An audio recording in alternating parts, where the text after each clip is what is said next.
Hey guys, it's Brennan the Paleo Dude here with another Jurassic World toy hunt. I'm at a Walmart in the lower mainland of BC in Canada, and I've got really sad stock. Look at that. Nothing's here.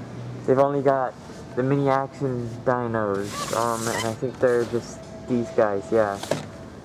Nothing new. As you can see, there used to be captives and dino damage. You have massive biters. These. Oh, okay. They used to have the spinosaurus. And whatever this battle to survive is. I think it was like the T-Rex maybe. And they used to have Soundstrike and Carnotaurus. But now they have nothing.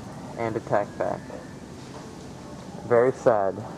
I wonder if the shipments are delayed maybe. Huh. Okay, well, hope you guys enjoyed and I'll see you all in the next one. Bye bye.